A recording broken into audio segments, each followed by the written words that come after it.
on this day in 2023, the impossible happened. Terence "Bud" Crawford has made Canelo Álvarez quit. Not knocked out, not stopped by the referee, quit. The man known for his heart, his chin, and his relentless pressure. Waved the white flag on the biggest stage of them all. The man who beat Floyd Mayweather, Gennady Golovkin, and looked like he was gonna give Dimitri Bivol fits early on before getting outboxed in the latter half of their fight, actually got outboxed by someone who was supposed to be inferior to him. This is a nightmare scenario that no one foresaw coming. And as the dust settles, we're going to take a look at what happened on this day in boxing history. Welcome back, everybody, to our channel where we break down all things boxing. Now, this is an emergency edition of This Day in Boxing History. I actually had plans for today, but sometimes you have to throw those plans out the window because news happens, and this is one of those instances. So let's just jump right into it. July 2023, Las Vegas, Nevada.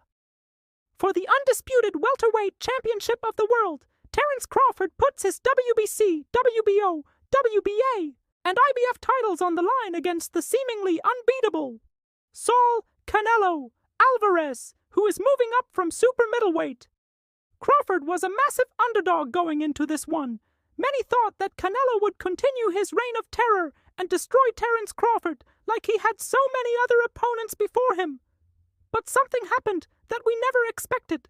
Now, as the fight starts, there's no feeling out process here. This is two guys coming to do damage. Crawford with his technical prowess and lateral movement.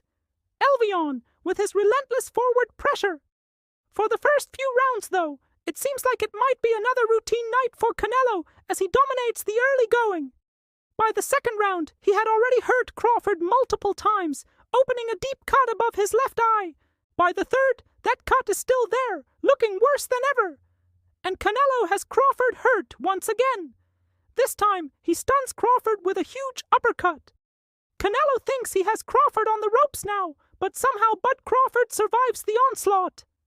As the fourth round comes around, Canelo continues to apply the pressure. He starts to get frustrated when Crawford uses his superior ring IQ to slip away from danger.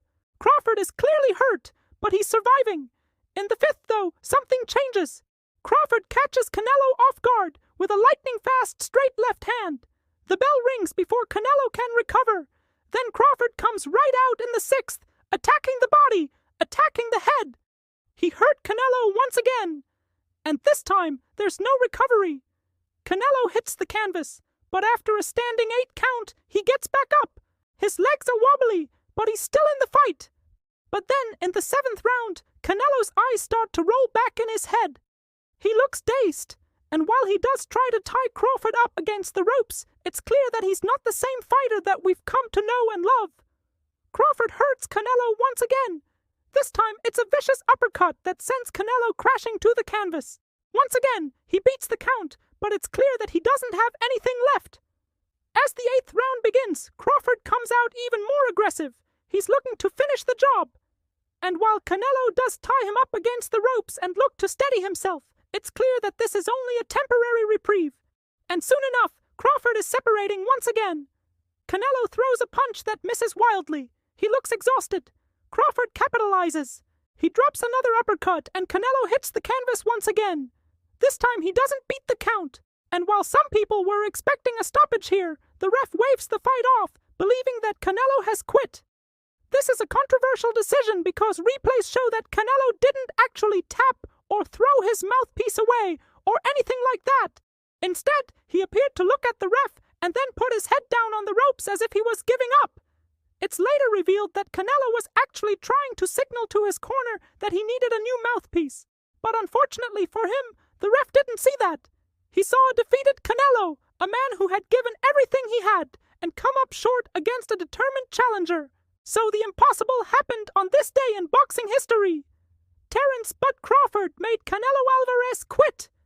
Now, you have to feel for Canelo here. He was in a tough spot. He moved up in weight, took on a very dangerous opponent in a very hostile environment. It's a situation that seemed tailor-made for a victory. But Crawford had other plans. Now, we've seen a lot of fighters quit in boxing matches before. But this was different.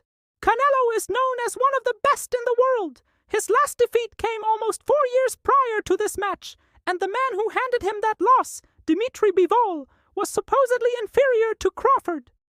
The idea that Canelo would lose to this guy was laughable. Now sure, he was coming up in weight, but that usually helps, not hurts. Usually when fighters move up in weight, they have a size advantage. And for Canelo, that wasn't even a factor, because Crawford was naturally bigger than him.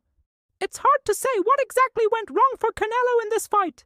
Maybe his body simply had nothing left after a grueling 19 professional fights over a 13-year span.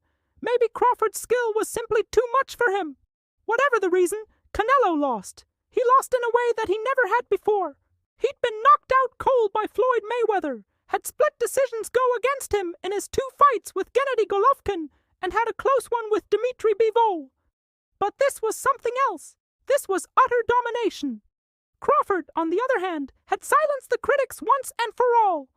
Going into this fight, there were still some doubts about his ability. Some people believed that he couldn't compete with the best in the world. Others believed that he wouldn't be able to perform well outside of his natural division. But in front of a sold-out crowd at the T-Mobile Arena, Crawford silenced the doubters and etched his name in boxing history forever. In the aftermath of the fight, Crawford called out Errol Spence Jr. He wants to be the first undisputed welterweight champion since Floyd Mayweather. And while many believe that Spence will present a tougher challenge than Canelo, Crawford is confident that he will prevail. Only time will tell if that's the case. What do you think? Was this a correct decision? Let us know in the comments below. Also, if you enjoyed this video, please make sure to like and subscribe. We're looking to grow our boxing community, and we could only do that with your support. So thank you very much for watching, and we hope to see you in the next one.